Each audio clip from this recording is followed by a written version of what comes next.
Hello दोस्तों, हमारे channel में आपका स्वागत है। हम क्लास 10 की मैथ में प्रश्न नंबर 1.1 स्टार्ट किया है।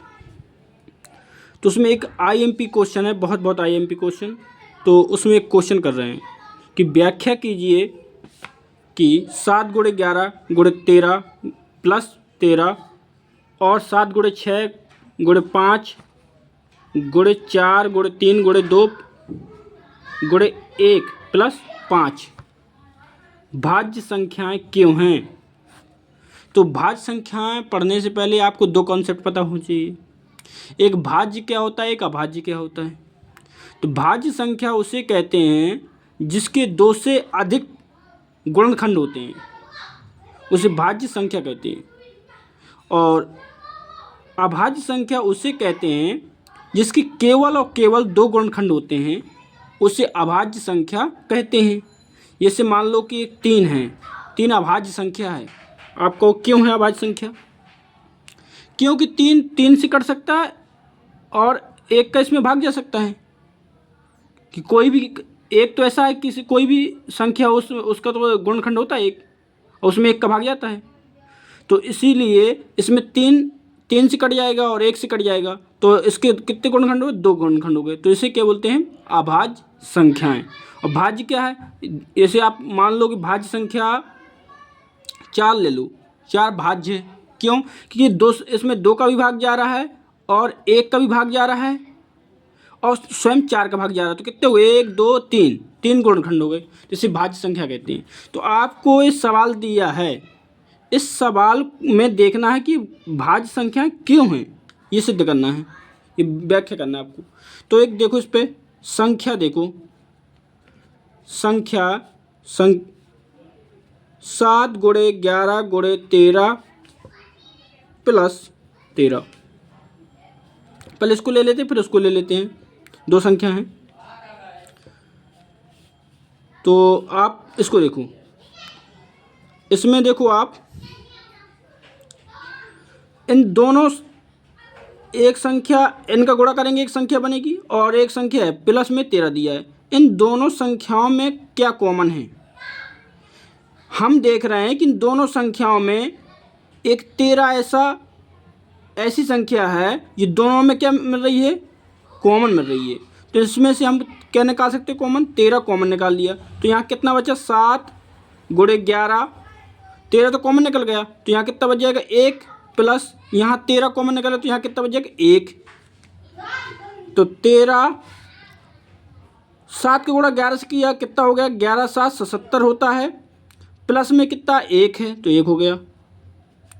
13 77 और 1 कितना होता है? 78 होता है। आप देख लो, 78 के 2 से अधिक गुणनखंड है। 78 वाली जो 78 संख्या है, 78 जो है एक संख्या है। 78 में 13 छंग 78, मतलब 13 का भी भाग जा रहा है और 6 का भी भाग जाएगा इस पर। 6 कम 6 और 6 3 18, मतलब 2 से अधिक गुणनखंड हो गए। और एक 13 अलग है इसमें, तो कितने हो गए? 2 से अधिक गुणनखंड दिख रहे हैं। तो ये संख्या होगी 13 गुणा 78 से करो, कितनी बन जाएगी संख्या? 13 8 104, मतलब 4 हासिल आई 10। 13 गुणा 7 13 7 51 और 10 कितना हो गया? 101। तो ये हो गई संख्या। देखो अब इसमें अतः लिखो, अतः 101,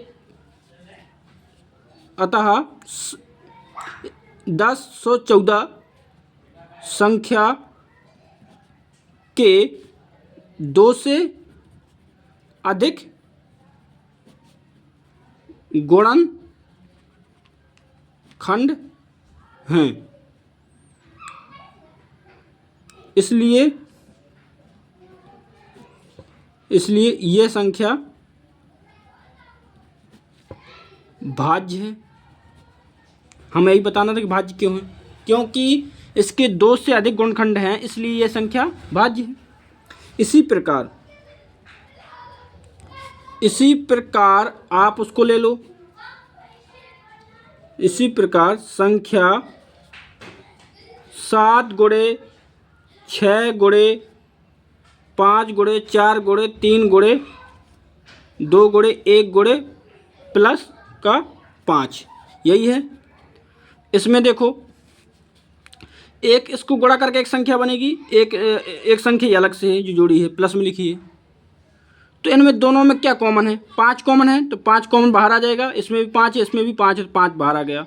अंदर क्या बचा? 7 बचा, 6 बचा, और क्या बचा? 4 बचा, और 3 बचा, और 2 बचा, और यहाँ क्या बचा? 1 बचा। 5 बाहर आ गया तो यहाँ कितना बचा? 1 बचा। तो इसमें देखो 7 गुणा 6 से करो कितना हो? 7 छंग 42, 4 × 3 12 दूनी 24, प्लस का 1, इतना ही होगा। अब 24 को गुणा 42 से करो तो 24 दूनी कितना होता है? 48, 5, 24 दूनी 48, कैरी आई 4, और 24 चुको 96, और 96 और 4 कितना हो गया? 1000, और प्लस में कितना है? 1, तो 1 हो गया। प्लस 1008 और 1 कितना हो गया? 1009 हो जाएगा। इसमें भी देखो 1009 के अलग गुणनखंड होंगे, 5 अलग है। इसमें देखो 1009 के अलग गुणनखंड होंगे और 5 अलग से है, तो इसके भी 2 से अधिक गुणनखंड है। तो ये भी संख्या क्या होगी? इसका गुणा कर दो, ये हो जाएगी 9 पना 45, 0 और 5।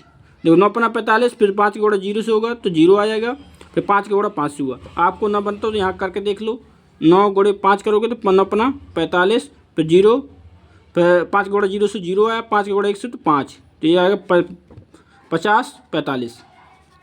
अतः 50 45 संख्या भाज्य है। बता दिए क्यों भाज्य है? क्योंकि 2 से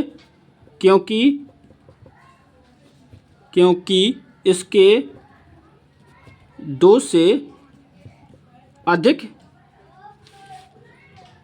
गुणनखंड हैं,